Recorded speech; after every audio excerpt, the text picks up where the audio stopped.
beberapa saham ya, yaitu salah satunya yang udah lumayan naik itu kalau nggak salah Indosat. Nah, Indosat kemarin kan keluar laporan kuartal pertamanya dan naiknya luar biasa ya dibandingkan kuartal pertama 2022. Nah, happy cuan, selamat cuan bagi teman-teman yang kemarin ikutan join di IG Live, di Telegram Live, dan Indosat hari ini naik di atas level 8.000 ya, 8.075 tadi sempat nggak tahu sekarang berapa.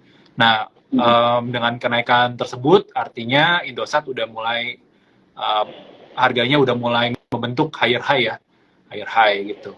Nah, ada beberapa saham lagi seperti Astra International juga sempat kita mention, beberapa juga yang baru di-mention yaitu MNCN, setelah itu ada beberapa lagi sini, ada SCMA, MNCN, setelah itu ada Auto yang lagi bikin base lagi gitu. Nah, kira-kira itu introduction dari saya. Semoga nanti teman-teman semua habis ikut event kita, IG Live kita ini, kalian bisa dapat insight yang lebih powerful lagi, lebih insightful lagi buat teman-teman semua. Dan di sini saya pengen ngobrol-ngobrol dan tanya-tanya sama Pak Wafi nih. Nah, kalau bulan Mei ini kan punya probability kenaikan yang rendah ya, kalau bisa dibilang dibandingkan tahun-tahun sebelumnya juga, dibandingkan bulan-bulan yang lain juga Mei yang paling rendah ya punya probability naiknya ya, sekitaran 40% kalau kita lihat historisnya selama 10 tahun terakhir. Nah, kira-kira menurut Pak Wafi gimana nih? Dimana sekarang IHSG juga lagi minus sekitaran, di bulan Mei ini, dari awal bulan Mei sampai sekarang minus sekitaran 2,6% ya, 2%-an sekian. Dan kalau saya lihat secara historis juga penurunan di bulan Mei sampai closingnya ya, itu sekitaran 3%, 3,8% gitu. Jadi apakah akan jatuh lebih dalam dan akan membuat new record gitu ya di IHSG, atau gimana Pak view-nya tentang IHSG di bulan Mei ini, di akhir bulan Mei? Ya, sebenarnya gini sih, Bro William ya. Jadi kalau ngomongin IHSG sendiri, kenapa sih IHSG lebih sering ada koreksi gitu ya di bulan Mei ya? Di sini saya coba tunjukin nih. Nah, di bulan Mei. Nah, ini kalau kita lihat, ini dari sekitar 15 tahun terakhir nih. Di bulan Mei memang lebih sering ada penurunan, ada koreksi nih. Dan memang ada, nggak semuanya. Ada beberapa tahun di mana bulan Mei ada kenaikan, tapi memang kenaikannya juga nggak terlalu tinggi ya. Dan lebih sering, statistik bicara memang lebih sering ada koreksi di bulan Mei. Nah, mungkin ada yang wondering, kenapa ya bulan Mei itu rata-rata kok pada koreksi ya secara historical?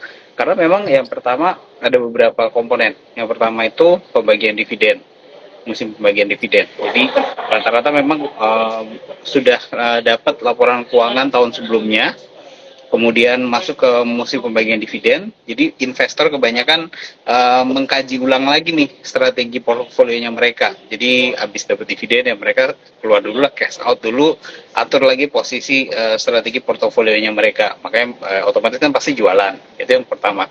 Kemudian ya yang kedua, memang ada masuk juga kan di laporan keuangan di kuartal pertama juga ya. Kuartal pertama pasti udah keluar juga, yaitu jadi salah satu variabel pertimbangan investor juga nih buat istilahnya mengatur ulang lah strategi investasinya. Nah, yang ketiga itu memang ada, biasanya kalau dilihat pembagian, bukan pembagian ya, tapi pembayaran beberapa utang obligasi negara, mayoritas utang obligasi negara itu memang jatuh temponya di sekitar bulan Mei sampai bulan Juni nih. Jadi bisa dibilang obligasi utangnya pun rata-rata bang utang dalam bentuk mata uang luar negeri. Jadi ya otomatis ada capital outflow juga di situ. Jadi udah dividen capital outflow, ditambah lagi dengan investornya mungkin sell dulu gitu ya, buat ngitung ulang lagi rebalancing portofolionya. Ditambah lagi pemerintah bayar entah itu cicilan ataupun pokok hutang luar negeri. Jadi ada capital outflow di situ yang akhirnya rupiah juga memang rata-rata tertekan gitu ya di bulan Mei ya. Kalau misalnya rupiahnya tertekan ya otomatis kan itu ngefek juga ya ke IHSG gitu secara umum di bulan Mei. Nah, jadi saya rasa sih sebenarnya itu mungkin ya awal mulanya kenapa ada fenomena sell in May gitu ya. Emang dasarnya sih seperti itu. Tapi ya bukan berarti dilanjutin ke go away-nya gitu, karena go away-nya Ya, ya harus lihat dulu sih ya. Kita lihat ya, dulu outlook ke depannya seperti apa. Mungkin kalau case-nya kayak di tahun 2015 gitu ya, kita lihat di 2015 itu kan di bulan Juni sampai dengan September itu konsisten IHSG terus mengalami penurunan. Nah itu bisa lah kita go away ya. Tapi kalau case-nya ternyata yang terjadi seperti di 2020 misalkan, atau mungkin ya oke 2020 outliers misalkan, di 2017 lah, di 2017 itu dari mulai di 2017 tuh dari mulai Mei bahkan Mei nggak turun ya, terus lanjut naik sampai dengan November akhirnya baru mengalami penurunan. Jadi bisa dibilang sell in way is one thing gitu, tapi kalau bilang go away-nya ya itu memang kita harus lihat dulu outlook-nya, posisi kita sekarang seperti apa sih. Nah, kalau ngomongin soal outlook ya kan kita udah sama-sama tahu ya, posisinya tahun ini memang bisa dibilang ya tahunnya nggak super bullish ya, nggak tapi juga nggak negatif nih. Jadi temanya memang tema gradual recovery sih kalau saya lihat di tahun ini ya. Jadi saya rasa sih memang koreksi atau volatilitas di bulan Mei ini cuma sementara aja sih, Bro William gitu. Dan fun fact-nya sebenarnya ada bulan yang secara historical lebih sering mengalami penurunan di bulan Mei, yaitu di bulan November. member, betul. Ya. Jadi kalau misalkan kalau kita mau bayangkan berarti di bulan Mei itu jauh lebih mengerikan ya dibanding mungkin di bulan Mei ini ya. Dan memang di bulan Mei ada beberapa sentimen, dan salah satunya yang memang tadi sudah sempat di-mention sama Pak Wafi, yaitu udah musim pembagian dividen, dan setelah itu ada penghitungan ulang ya, dan capital outflow yang lumayan besar ya karena penghitungan ulang tersebut ya. Itu. Nah, kira-kira apakah sentimennya itu saja? Gimana dengan debt ceiling nanti yang kita yang sedang kita nantikan ya di awal Juni ini?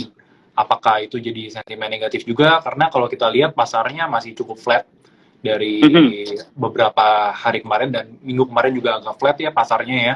Apakah market masih menunggu debt ceiling? Apakah debt ceiling ini benar-benar sebuah sentimen dan momok yang menakutkan dan benar-benar bisa bikin market go away, atau sebetulnya kita lebih, kalau kita mau bayangkan, kita lebih 60% bullish atau kita lebih 60% bearish-nya gitu. Walaupun nggak bisa yang sampai benar-benar 100% ya. Kira-kira gimana menurut pandangannya Pak Wafi? Ya, sebenarnya kalau isu debt ceiling ini sebenarnya lebih ke variabel tambahan ya. Kalau tadi kan variabel tetap yang membuat Mei itu bisa dibilang antara dia mengalami koreksi ataupun gainnya nggak terlalu tinggi, volatilitasnya lebih tinggi. Nah, memang ada variabel-variabel tambahan. Kalau di tahun ini memang salah satunya adalah debt ceiling itu tadi ya, isu debt ceiling. Nah, kalau mengenai debt ceiling sendiri, sebenarnya ini bukan pertama kali yang terjadi ya. Sebelumnya pernah terjadi juga dan itu solve. Gampang aja sih dengan naikin platform ceilingnya, debt-nya, kemudian printing out more money, selesai gitu ya. Nah, apakah bisa kembali lagi terjadi tahun ini? Bisa gitu ya. Mungkin ada beberapa pihak yang bilang, tapi kan ini udah dolar itu udah nggak se-powerful dulu lagi gitu kan. Ya memang tidak se-powerful dulu, tapi masih powerful enough. Jadi buat US tuh buat do the same strategy like they did last time gitu. Jadi buat saya memang kalau mengenai isu debt ceiling ini bukan saya lihat bukan menjadi salah satu masalah utama ya, variabel utama mungkin yang harus kita takutkan secara berlebihan sih. Itu sih mengenai debt ceiling. Nah, mungkin sedikit tambahan kalau kita melihat posisi dari IHSG sendiri, karena dari awal tahun atau year to date kan IHSG itu sebenarnya udah turun sekitar hampir 2% ya, di 1,7% nih. IHSG kan udah turun dari 1,7%. Mungkin ada yang wondering kenapa memang IHSG mengalami penurunan di tahun ini, di awal tahun. Terus udah gitu kalau udah dari awal tahun sampai sekarang masih turun, masih oke nggak nih sampai dengan akhir tahun? Nah, jawabannya sebenarnya ada dua faktor. Yang pertama, penurunan 1,7% ini sebenarnya memprice in atau memasukkan faktor-faktor unsur-unsur yang terjadi di akhir tahun lalu. Di akhir tahun lalu yang terjadi apa sih? Ada booming harga komoditas, lalu di akhir tahun 2022 harga komoditas mulai ada penurunan, betul ya? Nah, investor kemudian mempricing hal tersebut gitu. Kalau misalnya harga komoditas turun, ya otomatis dari sisi posisi fundamental lah, pendapatannya emiten-emiten berbasis komoditas tentu ya kita nggak bisa harapkan bakal lebih tinggi lah ya dibandingkan tahun lalu gitu ya, jatuhnya kayak gitu. Makanya banyak akhirnya sell off di emiten-emiten komoditas yang memang kalau kita ngomongin secara bobot, sektor komoditas ini bobotnya gede juga gitu ya. Mungkin satu kastanya di bawah perbankan gitu ya. Sektor perbankan kan marketnya paling gede, nomor 2-nya tuh energi gitu. Jadi Iya. otomatis kita lihat sektor energi bahkan dari awal tahun year to date itu kan udah turun 20%-an kalau saya nggak salah ya. Jadi itu yang kemudian memberatkan kinerja IHSG sampai dengan saat ini. Sektor lainnya bagaimana? Sektor lainnya sebenarnya doing just fine sih ya kalau saya lihat. Yang pertama kayak perbankan, sektor perbankan itu turun 2% memang. Ada penurunan tapi 2%. Di sisi lain kayak consumer yang non cyclical itu masih naik ke 3 hampir 4%. Gitu ya.